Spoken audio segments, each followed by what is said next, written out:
Shalom family, this is Or Ibri with the Living Word Initiative, author, investor, and consultant. I'm coming to you with a video. I don't even know what the title of this video is. So I was reading this morning, woke up reading how they came to the conclusion in regards to the case and trying the officers in the Breonna Taylor case.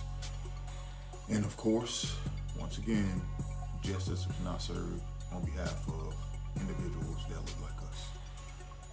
So now we have individuals, once again, protesting.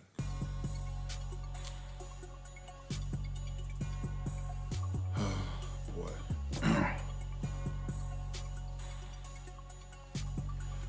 Before I get into what I wanted to really talk about, something just came to my head, and we all know it. The popular definition of insanity is the act of doing something over and over again, expecting a different result. How long are we gonna operate in the state of insanity? I need someone to answer that question for me. How long are we gonna operate being insane, doing the same thing over and over again, expecting a different result? There's a couple of things that I want to bring out real quick. This weekend when I went to the Foundational Black America Conference, one of my brothers, Divine Prospect, spoke, and he brought out a very profound definition for the word protester. Basically, in a nutshell, what he stated was that a protester is someone who does not have, how can I say this, does not have bargaining chips, or someone who doesn't really have any leverage. So because they don't have leverage, the last thing that they can do is protest, which is to cause a stir up in the society and, try to hope for change that way. We continue to protest and protest and protest based off of this definition that my brother Divine gave. We protest and protest and protest as if we don't have any leverage. It's like we forget how powerful we really are. We go to the lowest common denominator of trying to make a change when we are so much more powerful than we're allowing ourselves to be led off to be. Do you all not realize we have $1.1 trillion of spending power? Plus, if we were a nation of our own, Black Americans, we would be the 13th wealthiest and largest nation of Black people on the planet. And y'all are telling me that with all of that power and all of those resources, the best thing you can do is protest? Like that has done anything for us. And I know a lot of people will say, oh, protesting in the 60s got us our civil rights, da, da, da. No, don't be fooled. They killed all of our leaders and they didn't want us to rise up, so they gave us something that would end up being a benefit for them anyway. I talked about it in my video yesterday. They assimilated us. They didn't integrate us, they assimilated us. And they assimilated us so that way we wouldn't rise up because we realized, oh snap, they're killing all of our leaders. And we were rioting. So to keep us calm and to keep us from burning this place down, they gave us a couple of backhanded handouts when we were overall doing better before we were assimilated. But it's one thing that I want to read from, many of you are familiar with the book, The Art of War, by Sun Tzu. And one of these tactics in the art of war says, therefore, to fight and conquer in all your battles is not supreme excellence. Supreme excellence consists in breaking the enemy's resistance without fighting.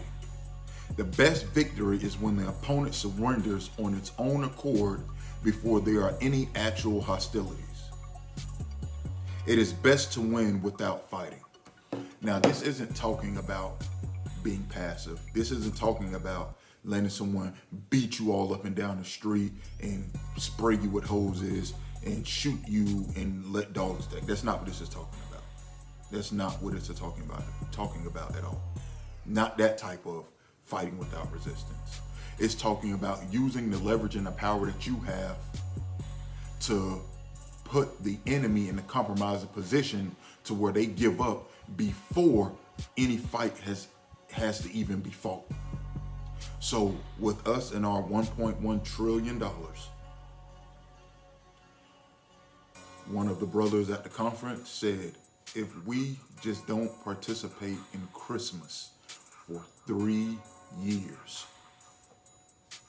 if we take all of our money and stop participating in little things such as Christmas for 3 years, we will have leverage.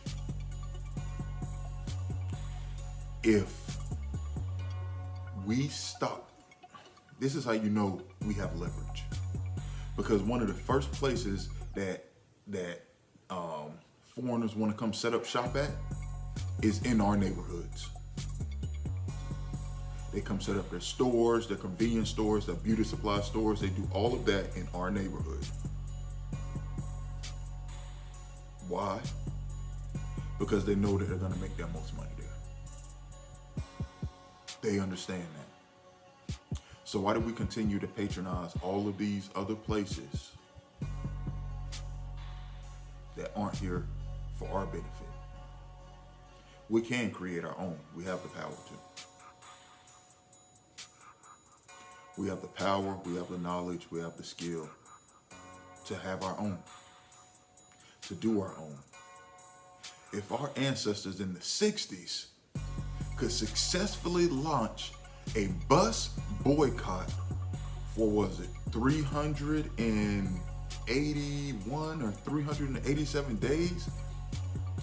If they could do that in that time, if they can build up districts in cities such as Tulsa and Wilmington and Rosewood and many other districts all across this country, y'all telling me that we can't do that and more now?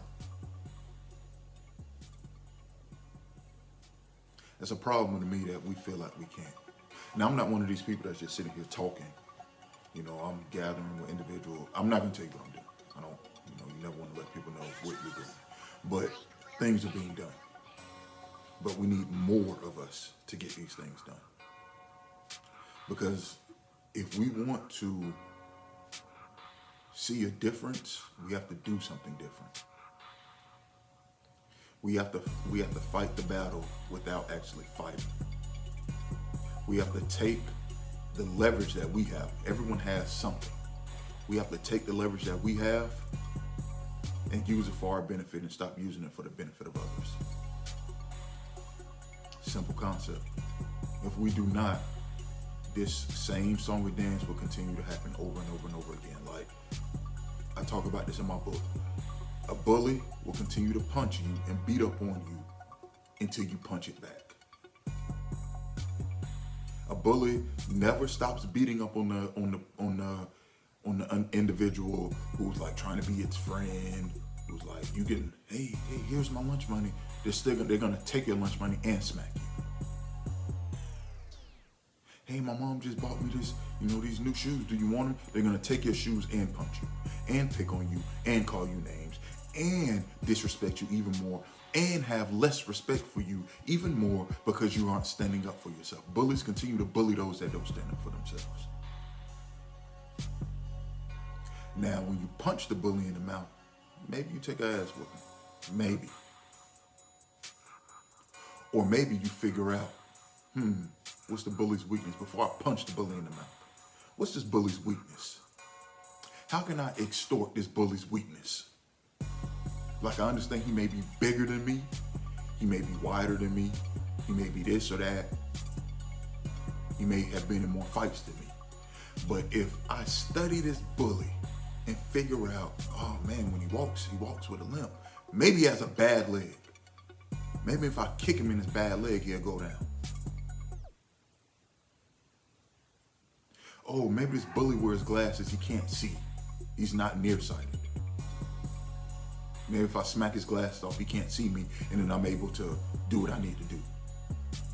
Maybe he's not fast. So if I stick and move, then he won't be able to land a punch on me. You have to study the bully in order to beat the bully. You can't just go in there just aimlessly swinging. You definitely can't go in there begging the bully to stop beating you up. So what are we gonna do, Black America? Are we gonna continue to beg the bully not to hit us?